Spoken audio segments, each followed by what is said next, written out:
This is J. Krishnamurti's first discussion with young people at Brockwood Park, 22nd of June, 1969.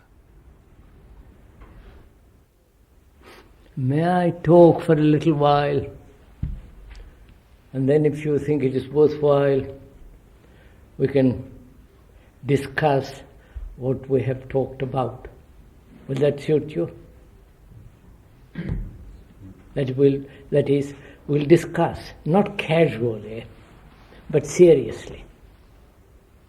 Because we are dealing with very serious problems. And we can reduce these problems and approach them intellectually, and therefore never solve any of our problems, or emotionally or sentimentally, which again doesn't resolve any of our deep issues. It's only, if I may suggest, that when one is very, very serious, not in the sense of long face and sanctimonious hypocrisy and all that kind of stuff, but when one is actually very serious inwardly, then perhaps we could discuss the issues which the speaker is going to raise. Will that be all right? Ça vous va? Yeah.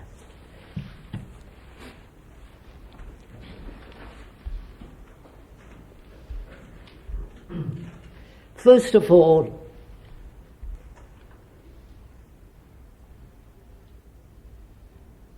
when one sees what is happening in the world, not only in England but also in the various parts of the world, conflict in every form is rampant. Conflict in all relationships between human beings, and conflict within oneself. This one observes not as an idea or as a speculative intellectual formula about which we can discuss casually, but when one really goes into this problem and observes it very, very closely, this conflict, whether it's Vietnam or in the Middle East, or in the racial riots in Europe, in America, and the class prejudices, and so on, conflict, battle, struggle, violence exists.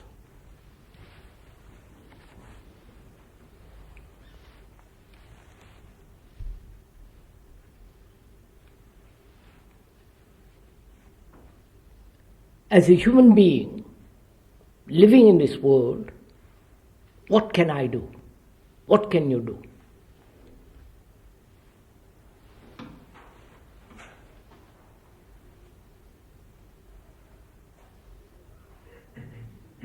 Will you join a political party to reduce the conflict, outwardly as well as inwardly? And that's been tried. One has joined so many political parties, the center, the left, the right, the extreme left, extreme right, all breeding more and more and more division, conflict. I think that's clear.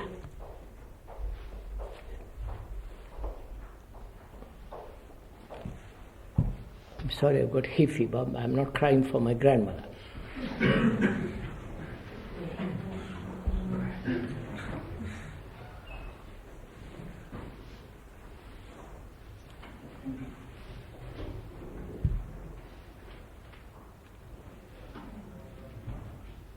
As a human being living in this world and not withdrawing from it into some absurd monastery or into some kind of ideological conceptual life, but actually living here, what can a human being do not only outwardly, in action, and therefore nothing to do with politics.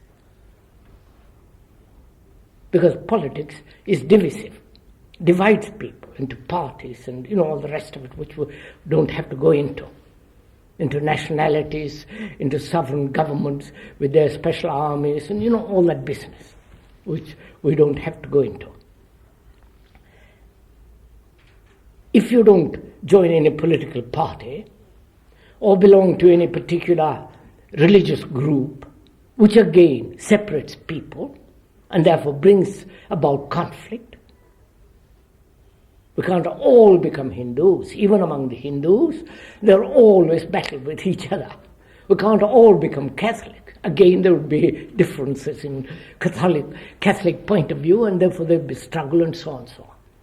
If you don't belong to the political gang or to the religious gang, what is one to do?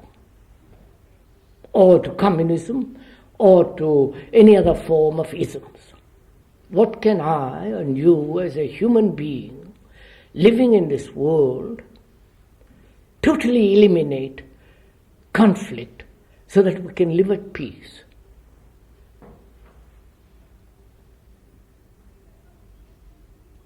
This has been a tremendous problem right through historical times, and man has struggled to live in peace by forming communities, by obeying certain authorities, religious, political, or so-called the authority of those who call themselves gurus, self-realized entities, the enlightened beings, and so on, so on, so on.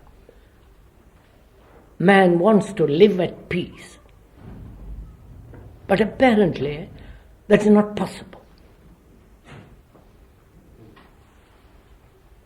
Even when one takes drugs and all the rest of it, that doesn't bring peace within oneself. You may have temporary, if I may use the word, aberration, but that is not peace. And one must have peace, inwardly as well as outwardly. Outwardly, the social structure, which is so unfair, so destructive, conditioning the mind, that all that has to be changed too, to live in peace. So where is a human being to start?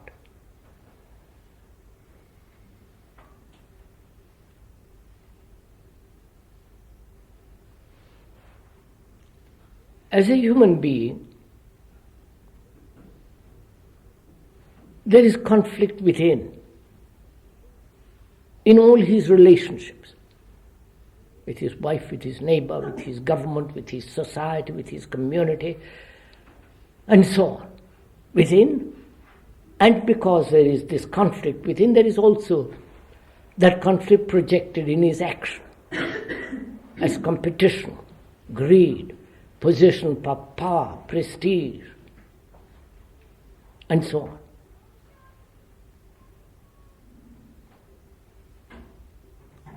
And can I, as a human being, so utterly, deeply, radically transform myself so that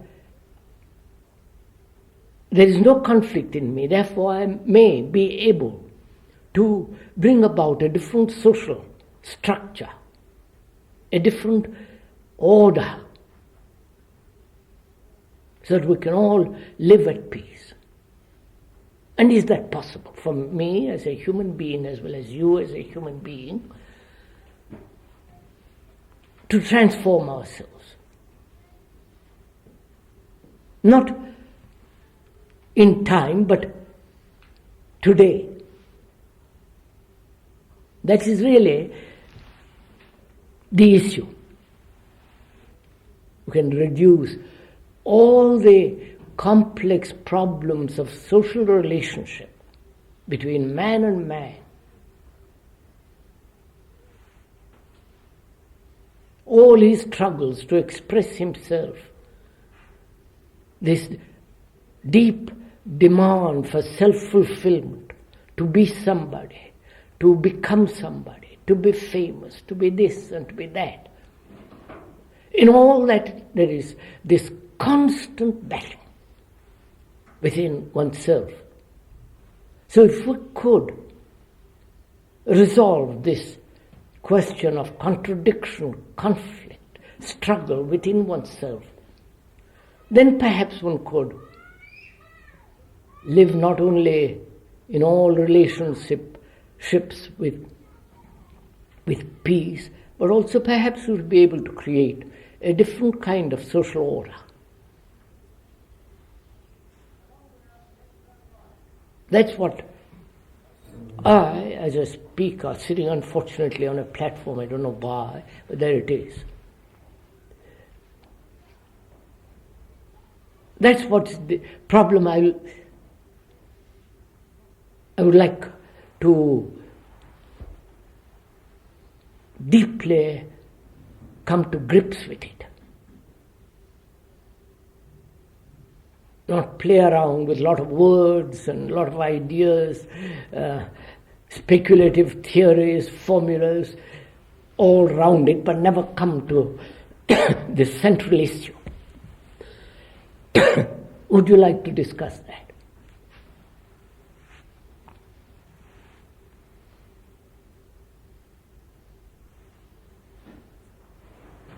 And if you would like to discuss it, we'll have to go into it very deeply. And are you willing to go into it very deeply, not superficially and casually, but see if in our life, first be aware of the conflict, be conscious of it, know all the implications of it, the contradictions, the divisions, the feeling of lack of order and therefore disorder, seeing all that, becoming conscious of it, can we then go into this question whether it is possible to utterly eradicate the contradictory, opposing elements in us which breed conflict.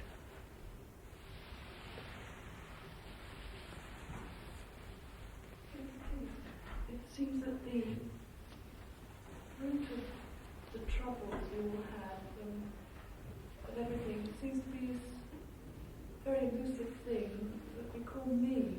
Could you please go into this? We are going into, Madam, we are going into that, but don't take the most complex problem right away.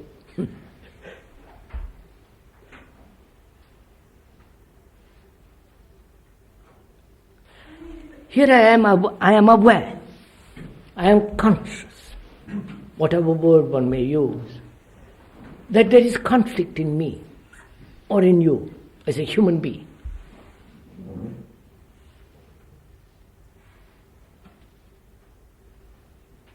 And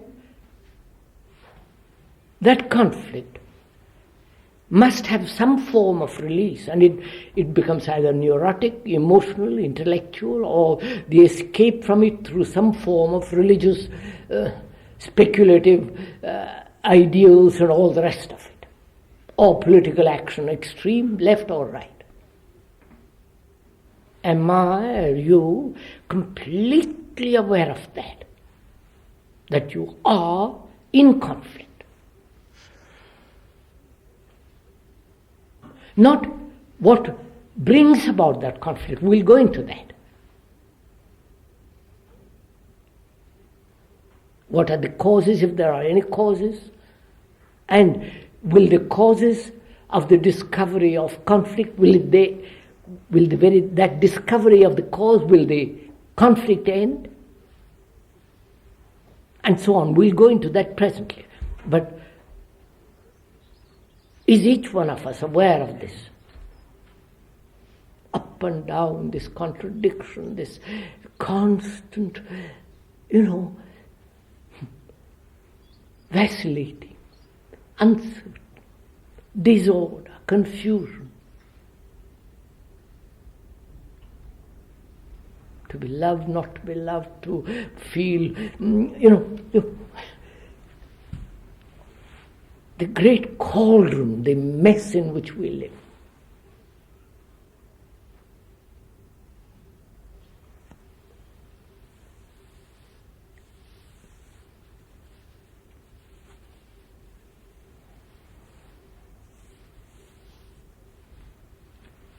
If one is aware of it,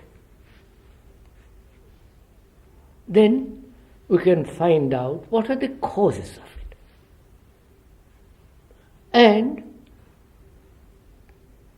before we ask the question, what are the causes of it, will the discovery for yourself, unprompted by the speaker, will the discovery of the causes of this conflict end conflict? I may know that I'm in conflict because a society in which I live has helped to bring about this conflict, has brought about this conditioning in me. And therefore, society in which I live is constantly encouraging this. That may be one of the causes. Or I may in myself have this contradiction. I want this and I don't want that. I dislike you, I like somebody else.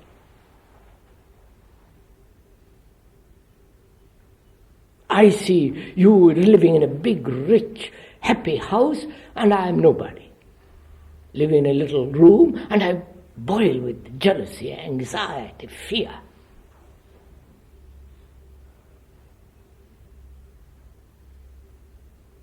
So, before we go into the causes of this conflict, one must be very clear for oneself,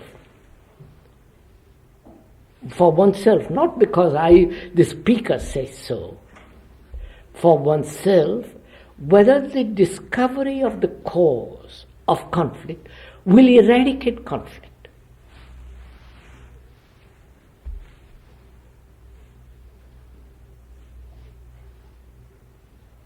And is the discovery of the cause an intellectual process, analytical process? And if it is an analytical process, it's an intellectual affair. I don't know if you're following all this. And therefore divisive, therefore separative. Intellectually, I can discover what the cause of this conflict is,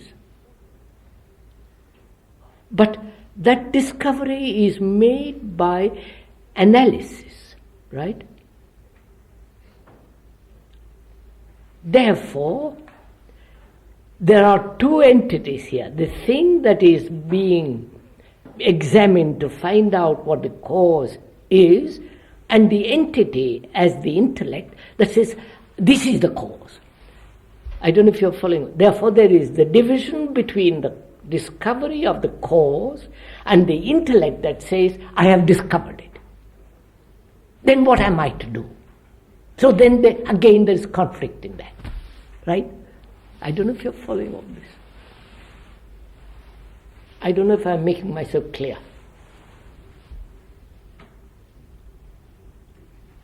Let's put it this way. To discover the cause of this enormous conflict in the world and in oneself, is it a process of analysis?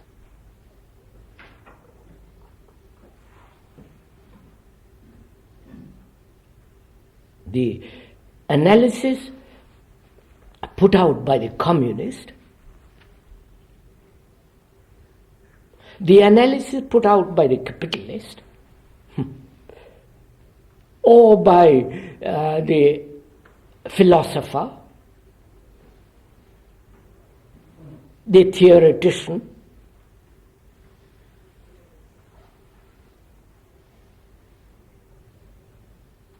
and I read these fellows, I don't know why, but one does, unfortunately, and I say, yes, I like that concept.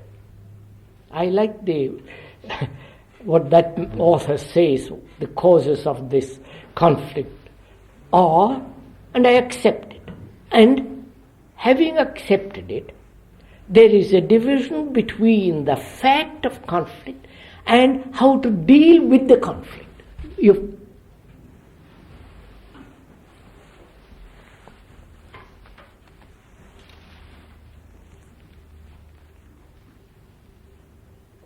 Am I making this too complex?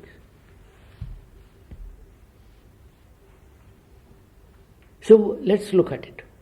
What are the causes of conflict?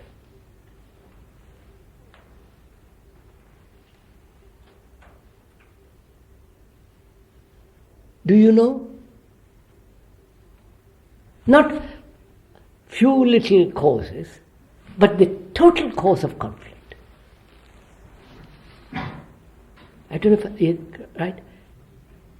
If I take the little causes, little by little, and put them together and say this is the central cause, it is not.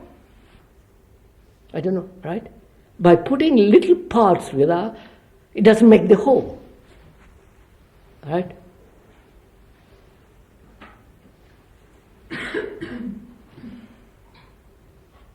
But at the same time, surely you must try and avoid generalizing about it. Yes.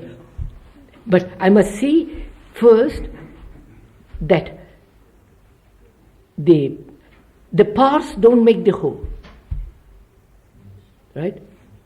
But is there such a thing as the whole of conflict? Or are there perhaps only the parts? No. Not the whole of the whole cause of conflict. Is there one cause? We're going to find out. We're going to find out. We're going to find out. Are there many causes, or there is the understanding of one cause which will resolve the whole problem of causes? I think you have this kind of floating, say, fear, which at any one point particularizes over an issue, some kind of issue, will bring out fear quite out of proportion to what it is in itself. I haven't quite understood, sir. There's fear which seems to be general, and this fear will attach itself to one issue or another and make itself particular.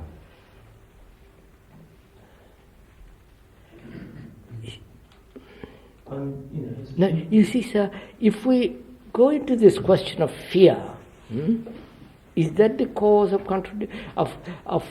conflict? Is that the cause of conflict? Maybe. What we are trying to say is, instead of spending time and energy in discovering little causes and adding them together and saying this is the cause, which obviously is impossible. But can I discover the central cause of all conflict?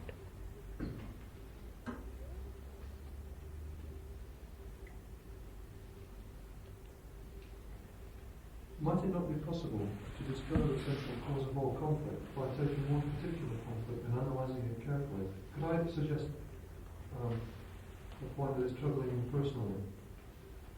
You're at the moment, I suspect, in some conflict yourself, giving a talk to a bunch of people sitting around here looking at you.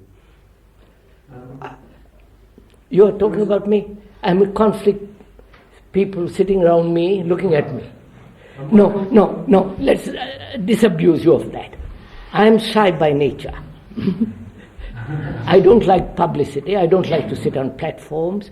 But that's irrelevant. Right. It is not fear. It is not. I said there's something has to be said. Let's say it and get it over. No, the personal doesn't enter into it at all.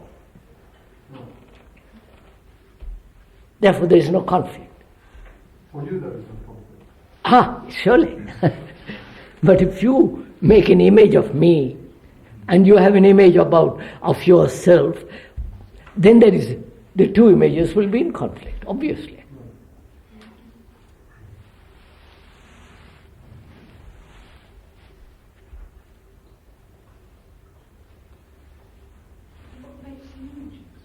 No, please, let's stick to this one point. Are there many causes for this conflict? The conflict being fragmentation. One fragment opposed to another fragment. One idea opposed to another idea. This contradiction. Contradiction of desire. Contradictions of purposes. Contradiction of ideas which we have. So there are these contradictions, fragmentations, pieces opposing each other, right? Which is the me, which is my personality, which is my existence, my life. I am ambitious, and I say, for goodness sake, I want to live at peace. The two are contradictory, are impossible. I am lonely, and therefore dependent, and there is a contradiction immediately.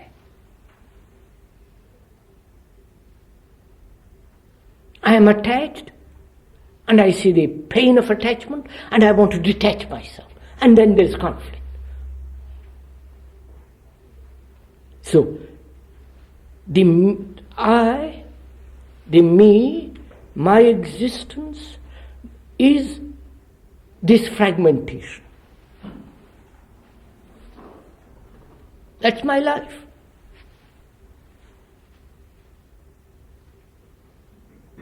And this fragmentation is in opposition to other fragmentations with you as the society, as my friend, as my wife, as my husband, as my neighbor,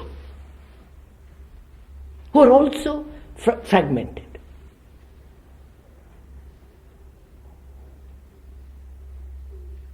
And I know the cause of this fragmentation. The society, my own desires, which have been encouraged by society, my fears, and therefore speculative ideas about God, about truth, about religion, about what society should be, should not be, my desire to be secure in my relationship with my job, with my wife, with my neighbor. And I jolly well know there is no such thing as security, because there can be an explosion, everything is over tomorrow. And that's my life. From morning till night. And therefore, these fragmentations, these opposing elements in me breed this endless conflict.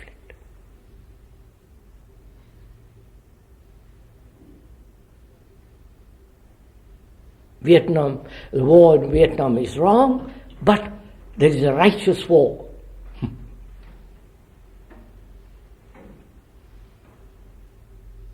I am not totally, completely at peace, and there's war within me, and I like this particular war, and I don't like that war.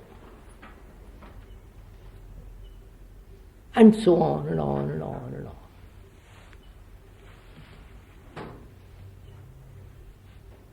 So I realize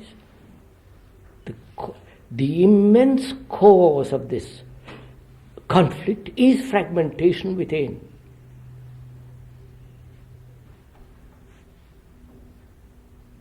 And then there are the philosophers, the speculative beings, the theoreticians, the theologians. They say, as you cannot possibly heal this fragmentation, be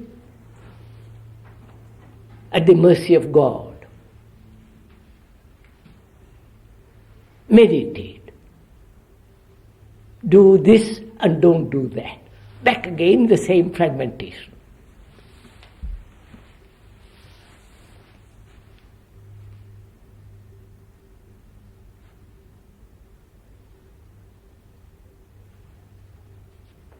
So to commit oneself to a particular course of action, political, religious, social, and so on, becomes utterly meaningless as long as this particular activity breeds fragmentation in me and outside of me.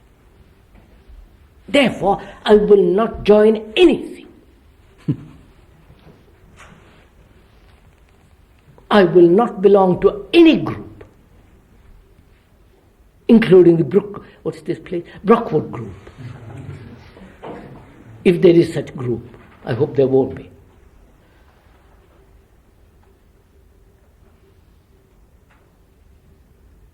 Or belong to any particular idea, ideals. And England is full of them. Groups, specialized spiritual groups, intimately in contact with God. But if you don't join a group, you just become on your own, and the conflict is less. Beg your pardon, I can't hear. Even if you're not in a group and you isolate yourself. I am not isolating myself. This is wrong. To see the false doesn't mean I isolate myself. I will not belong to any group. That doesn't mean I'm isolating myself. You are isolating me because you belong to a group. Does it mean you have to stop searching for security? Beg pardon? You have to stop searching for security. No, wait, please. You haven't stopped searching for security. But is there such thing as security? I invest all my love, my affection, my being in a woman or in a man, and the next year later he looks at somebody else, I'm lost. There is no such thing as security. And but yet I want it. So there is conflict, which is fragmentation, and so on. So, when I say I will not belong to any religious, political, social, communist, ideological group at any price, doesn't mean I am isolating myself. You are wrong to belong. You shut me out. I don't shut you out.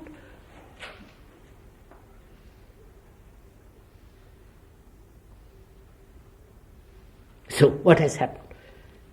Now I'll say, by Jove, I would, through those means, the problem of conflict cannot be resolved. Right? Therefore, I won't go through those means. It's absurd. I'm an intelligent human being, and I won't pretend through political law everything is going to be solved. It's not going to be solved. Or through economic group, or through I don't know what else. So I reject all these doors because they're false. They do not solve the problem. Therefore, what has happened to me? Because I have become very intelligent now. Because before I pretended through politics something is going to be solved. It won't. Therefore, my brain has sharpened.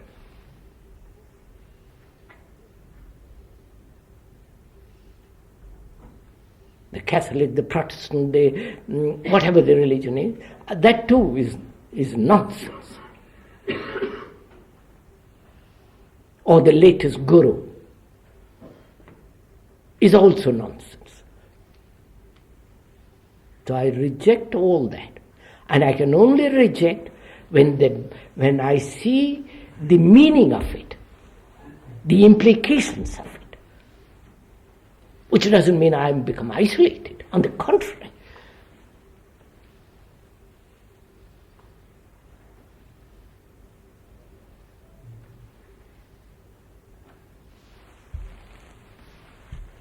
So can we reject all that?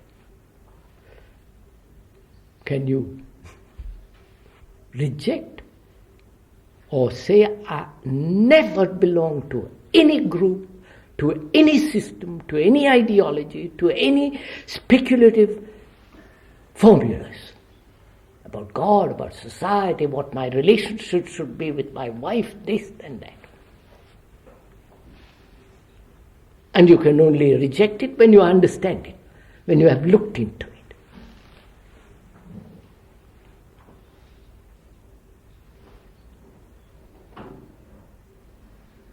I want security with my husband or wife. Can I have it? Honestly, can I really have it? Security. Therefore, the wife is a means to what I want, which is security. And this desire for security, for comfort, for safety, is what I call love. And is it love?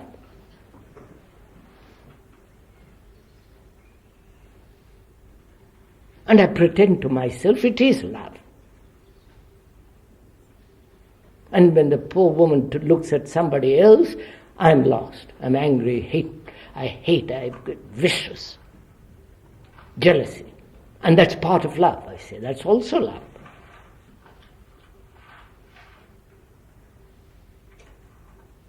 So I realize, looking at it,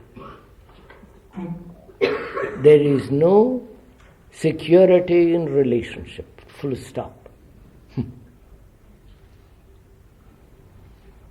Which doesn't mean I'm harsh, cruel, or alone. That's a fact.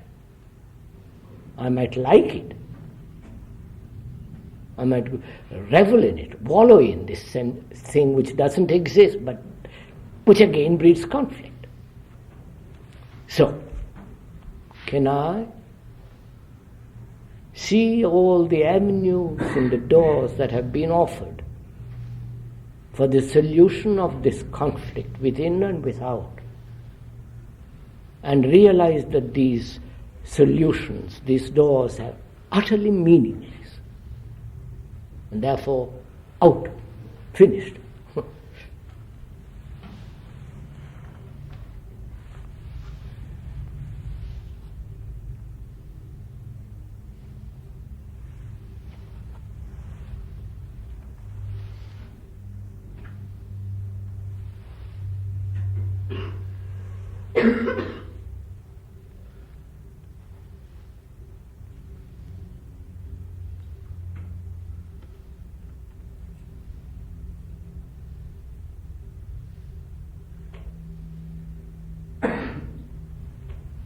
So what am I to do?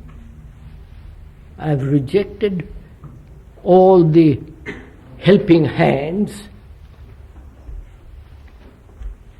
I won't take anybody's hand. But I've left, this conflict is there. I've rejected that, but still it is there. What shall I do? How am I to resolve this conflict? First, and that's not first resolved within and then without. It's a total process, it's a whole movement of it. How am I to resolve this?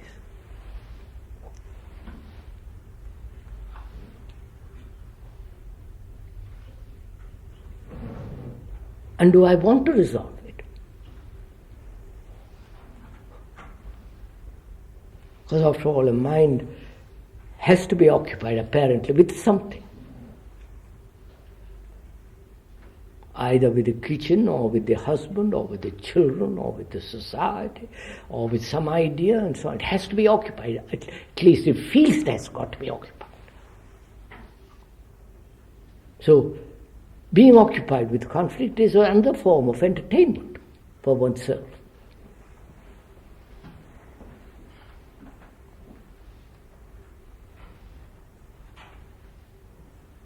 And if it is not an entertainment, then what? How is that conflict to be resolved? Right. We've come to that point. Shall we go on from there? Right?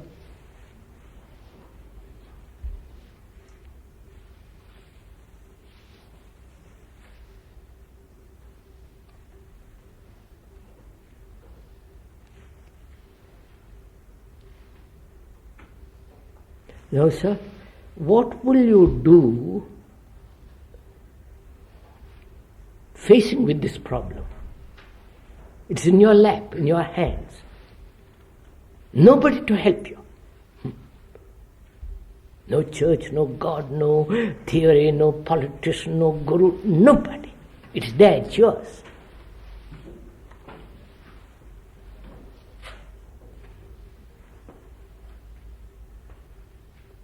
And there is no escape, right? Religious entertainment or political entertainment.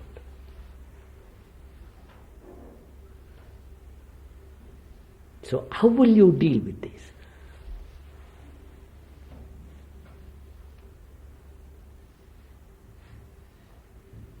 Will you say, well, Freud said this, and apply what he said? Or what the speaker said before, and therefore apply it?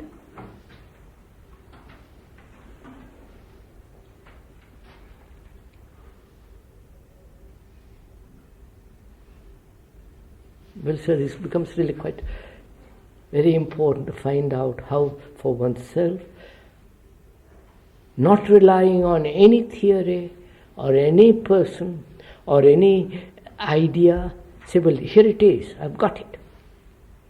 I've got to solve it. Because one can't live with conflict. If you do, one becomes neurotic, frightened, ugly, vicious, all the rest of it. So you've got it in your lap. How will you deal with it? Will you turn to some authority? It seems to me that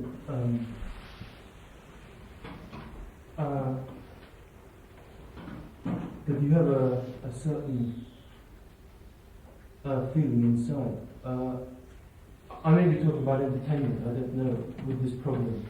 But I find that when you realize that you are the problem, you get very tense about things. No, sir. No, wait, sir. Do you realize that you are the problem? Do you? You see, what I'm trying to say is that when this happens, it seems to me it becomes very interesting.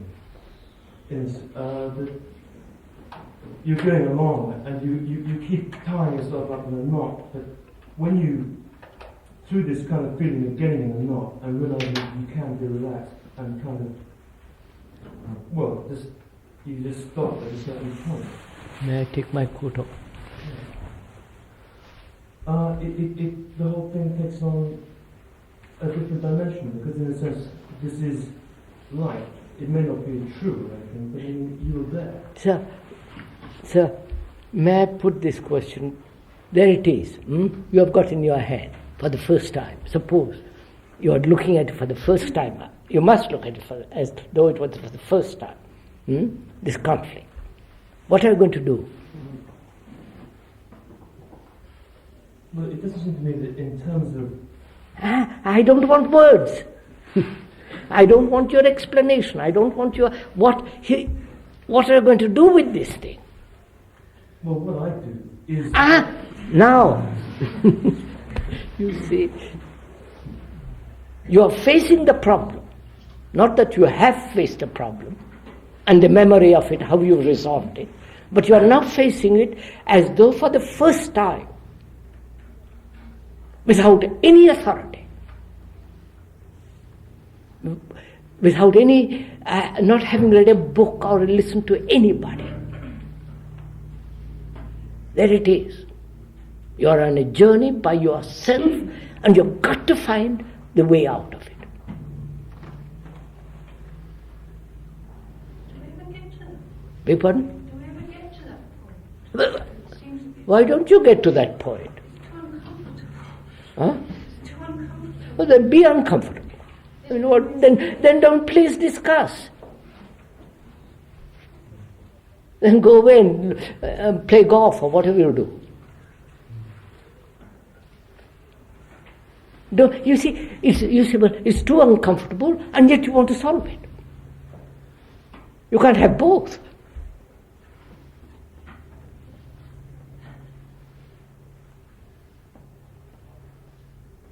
Here you are, by yourself, nobody to hold your hand, nobody to tell you what to do. There it is. How will you solve it? I come to you and say, please, help me. Here's my problem.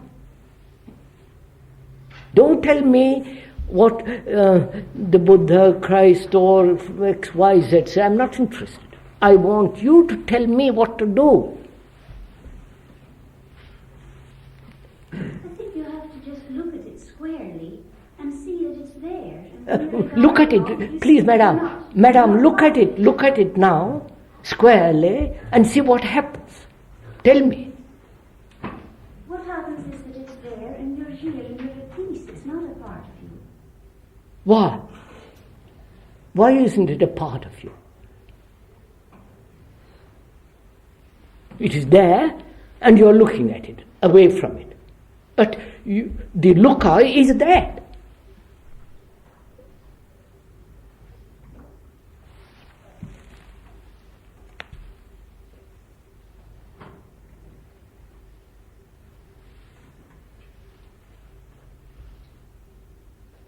Why do you create this division?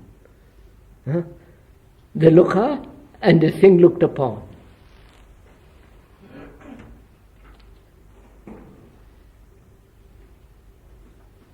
How will you solve it? Not how you look at it, what you will do. How do you grapple with this thing?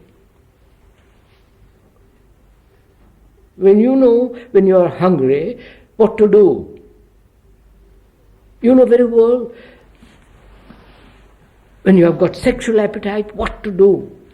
You know very well, when you are angry, what to... You know, if you follow, you act. You do something. You don't sit down and say, well, am I different from my anger? Am I different from my hunger? If you create difference, I don't think differences are created. I just think they are there. Yes, sir. I'm asking you, sir, how will you help me? Because you will help me to resolve this problem. It is as vital, as urgent as your hunger.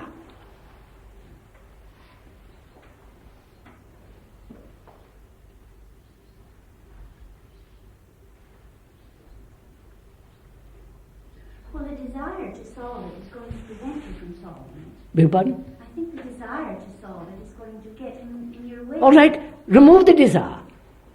And it's not there anymore. Find out. You see, when I'm hungry, I don't want a lot of description of food. I want food.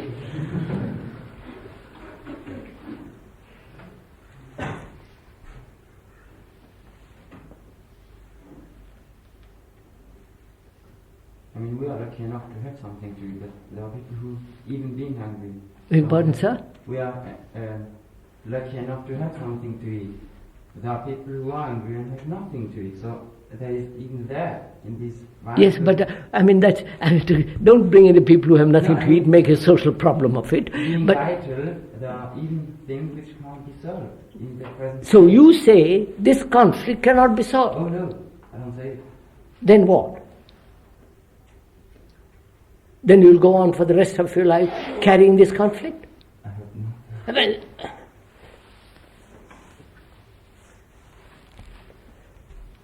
Is there a general conflict as opposed to the various particular conflicts about which we know? I don't understand the word. so there is a conflict of war between nations, conflict of economic pressures. England wanting to sell more, all that. There's economic conflict. There's social conflict, class conflict.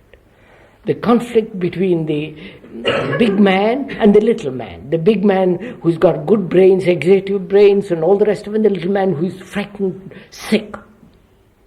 There's conflict between the wife and the husband. There's conflict between, in myself, between my opposing desires. So there's conflict all round me and in me. Both little, big, devastating, and very pleasant.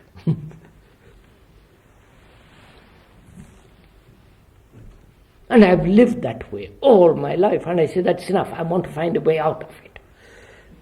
I don't want to live anymore with conflict. Little or big. Because I see for myself, it's utterly stupid to live that way. No meaning. To die with conflict, be born with conflict, and, what's the point of it all?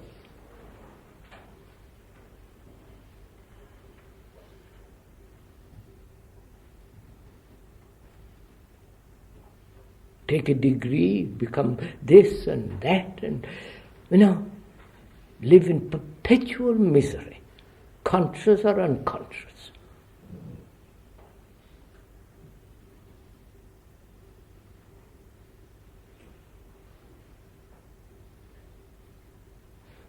You raised the point there, in the sense that unconsciously, there's a problem. The fact that most of our energy is invested unconsciously. Nobody's going to reach a state of crisis. Yes, sir. Unconscious, conscious, all the rest of it. The fact is there. What am I to do? Find the reason. Huh? Find the reason. Find the reason? I've found the cause. Fragmentation in myself. I want to be a famous man, and I want to live peacefully. The two are impossible. Just the conflict perhaps comes from finding the cause. If you haven't found the cause at all, you don't realize the conflict is there. After man becomes so rational, he works out all these different sides of himself in terms of psychology. I can't hear. Perhaps the only trouble is finding the cause. If you didn't know the cause, you wouldn't know you were in conflict. I'm showing you, sir, the cause. There is fragmentation. That's one of the major causes that bring about contradiction. She says if you didn't know that, perhaps you wouldn't have conflict. Oh, if I didn't know that, wouldn't I have conflict? Most of us live in conflict and don't know why it exists. So living in conflict, I turn on the radio and I think I have no conflict. Or run off to church or the football or political, all the... There is conflict, all right. I may not know the causes of it, but there is conflict. What am I to do? You see, you're all avoiding the issue. Or you don't know what to do, right? Right? Yes. You don't know what to do? You can try to solve it. No, don't let's pretend. I don't know what to do. Right? Yes. Are you sure? Don't say I know a little bit about it. If you don't know what to do, right? Don't say integration, all that, I really don't know what to do. Right? Are you in that state? If you are, then we're going to learn together, right? What to do.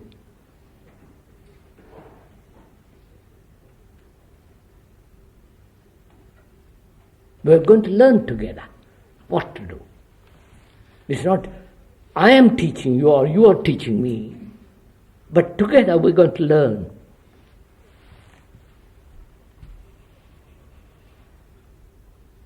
But the moment you say, I know little bit what to do, then you are not in a state of learning. To learn, there must be humility. But if you say, I know little bit about it, you're already beyond the pale of humility. So I want to learn. I really mean it. I want to learn about this conflict. Learn, not apply what I have learned about conflict. I want to learn what it is, why it is.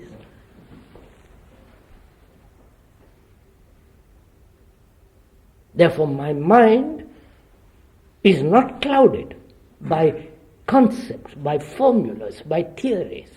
I want to learn. Therefore, my mind is fresh.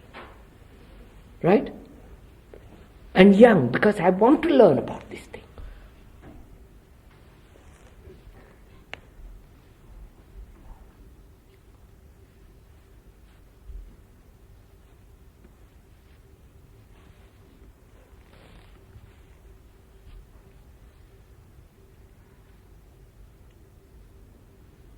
So I'm not going to learn from anybody, right? I'm going to learn. Learning is not from somebody, from a book, from a guru, from somebody who knows. That's not learning. That's only being informed about it by somebody else. Now I want to learn. Therefore, my mind is no longer relying on anybody or any idea. I'm going to observe. I'm going to find out. I'm going to look. So now the next question is, how do I look? How do I observe?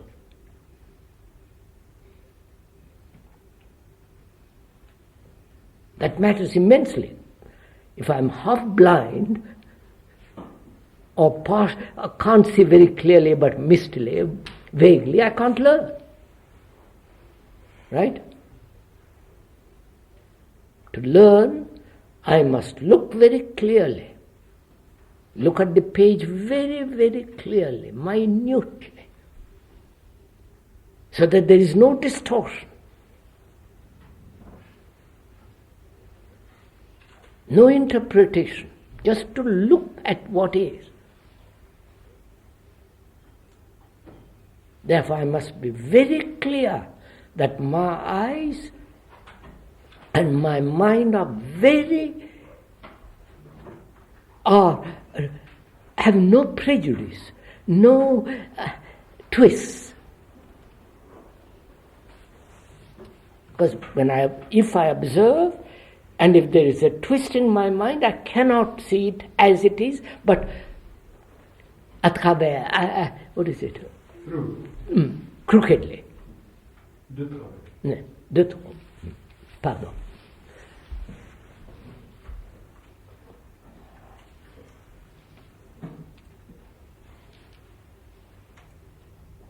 Right? So first, to learn, I must find out if I have any prejudice. If I have any conclusion that I'm holding on to.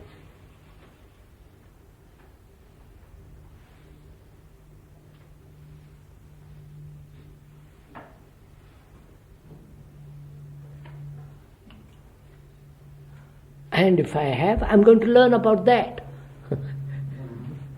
Right? I'm going to learn about my prejudice. Why I have prejudice, or a tradition, or a conclusion through which I look at this conflict. Therefore, my concern now is no longer conflict, but how to look. Right?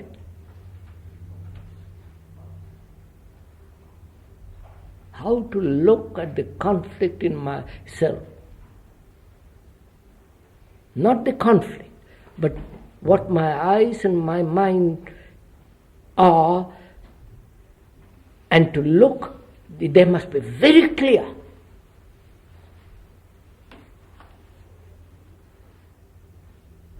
They mustn't be confused. They mustn't say, well, it is translated in terms of its own demands. Is this all getting a little bit too much?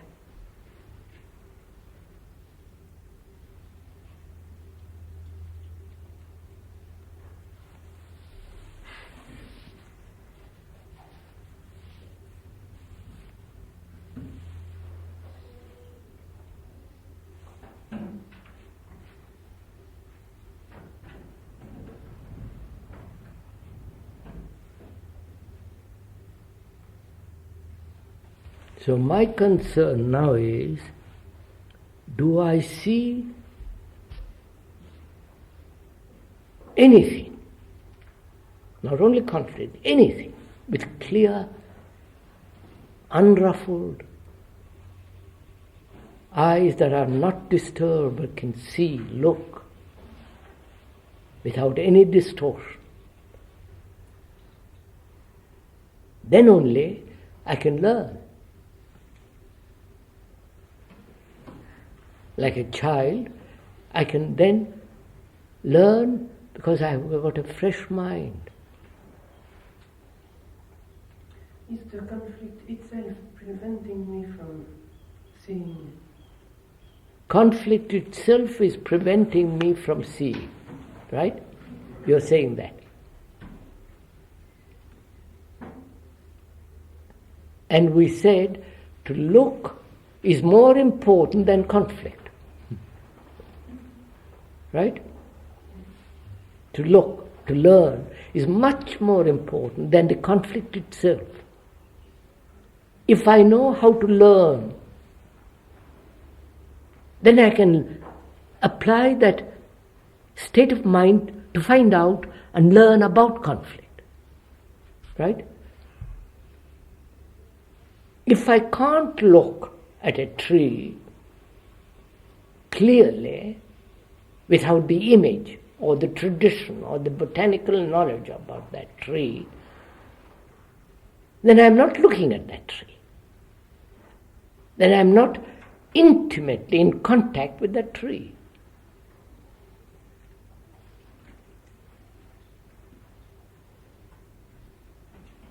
So in the same way, I cannot be intimately in contact, touch, feel, contact, you know what it means? As I touch with the chair, with conflict.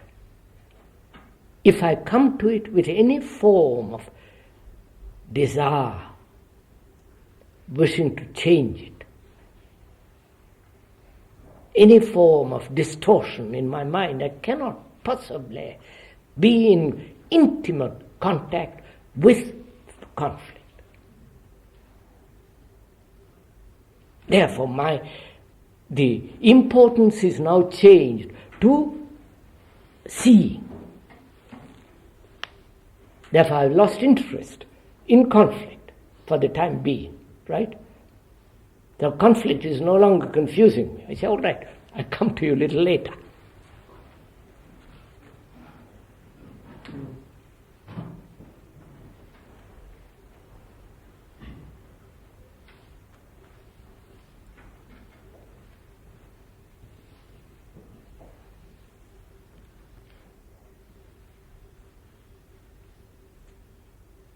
Can I look at that tree? You look. You've got many trees out there, you can look. Can you look at that tree without the time of memory? You know what I mean by that? To look without any interpretation, without any image, without any conclusion. saying that is a tulip tree, that is the rose, that is the cedar, that is the maple, and so on. Like or dislike, just to look. Can you do it?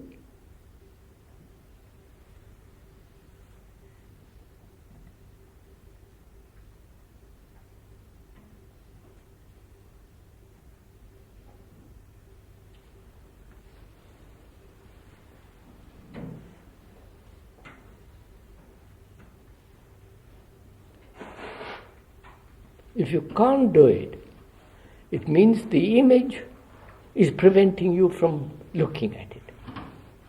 The image of memory, the image of the botanical knowledge, the pleasure, the like and this, all those are preventing from seeing.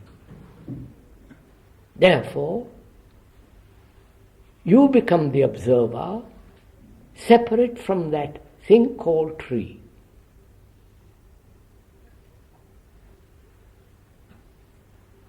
Which doesn't mean that you become the tree if there is no all the rest of it. So can you look without the observer? Right? Can you? So this is quite interesting if you do it. To look at that tree or at your neighbor or at your wife, husband or at yourself without the observer. The observer being the memory, the conclusion, the hurts, the image, all that.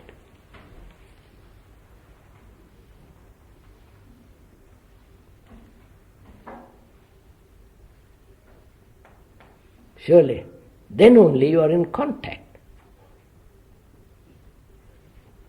There is no space between the observer and the thing observed.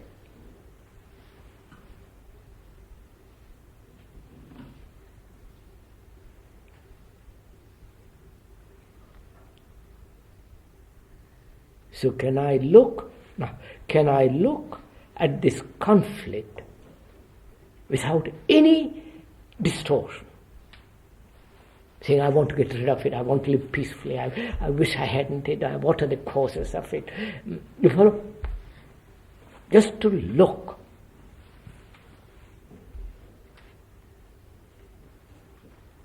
To look at the fact and not at the theory about the fact.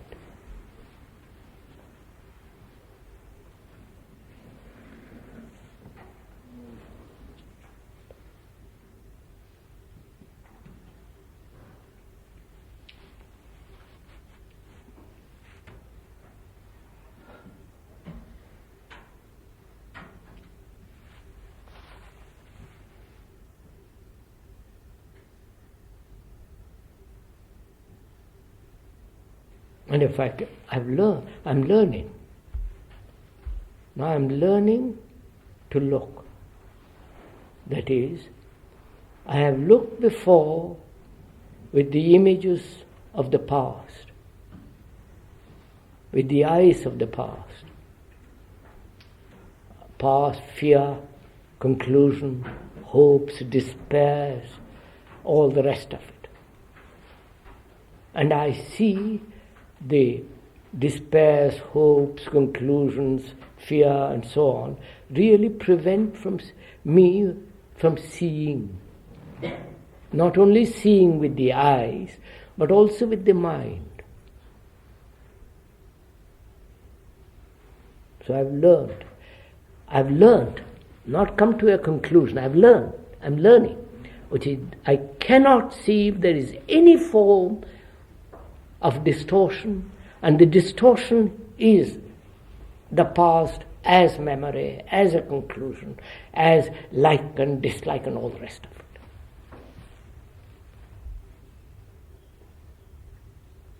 it. So I can look at that conflict now without wanting to get rid of it.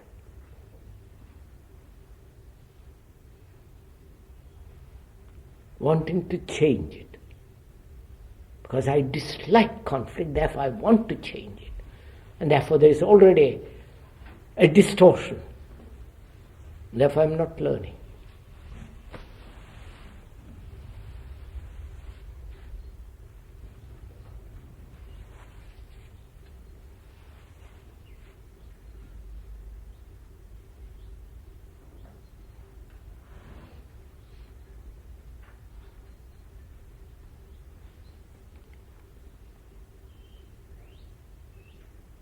then the mind is intimately in contact with conflict. The mind then is not different from conflict. It is conflict. Right? Huh? It isn't the mind says, I must get rid of it, I must understand it, I must change it, I must want to because I want to live at peace. All those are conclusions, desires, fears, interpretations. And which prevent the seeing, the learning. When I realize that, I see how stupid it is, and therefore it's gone. Then the mind is that thing, is the conflict, right? There is not division between the mind and the conflict, between the heart and the conflict, between me, conflict, and society. It is, the whole thing is conflict.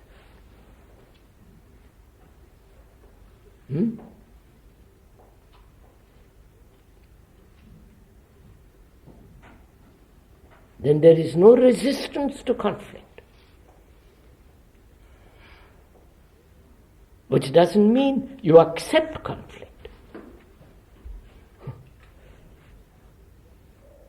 Resistance is to get rid of it. It's a form of resistance.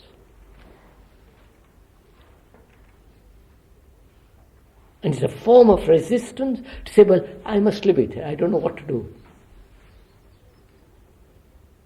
When you remove altogether every form of resistance, then the mind is that thing.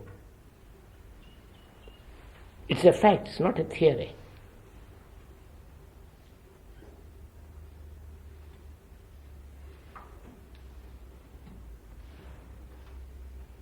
So the mind is the cause of conflict, right?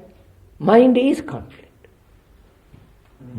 To come to that point, so it's intellectually you may accept, but to really realize it, live with it, eat it, you know what I mean? Bite into it.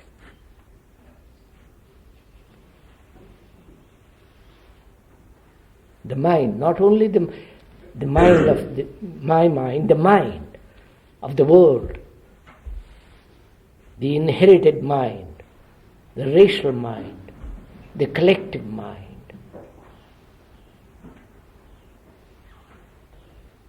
Is essentially based on conflict.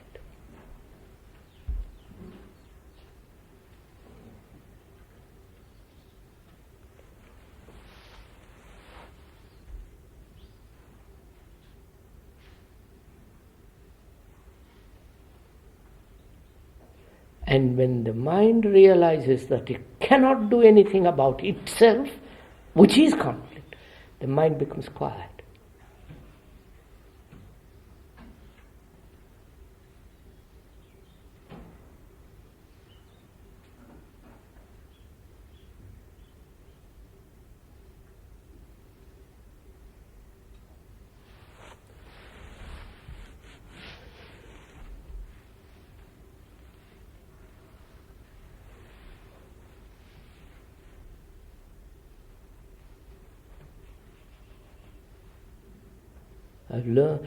Mind has learned a great deal.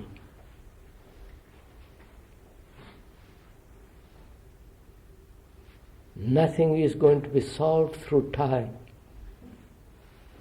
not through analysis, not through authority, not through politics, through religious organizations, through belonging to this or to that group.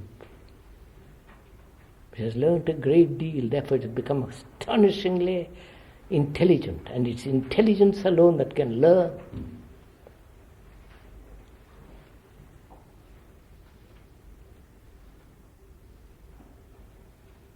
and it sees. It cannot learn if there is any distortion.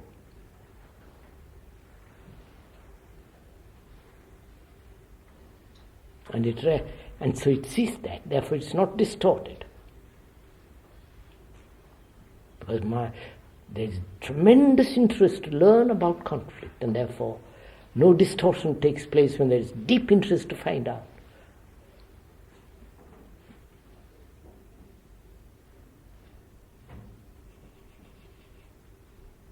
So the mind becomes astonishingly active and full of energy, and therefore no place for conflict. Right?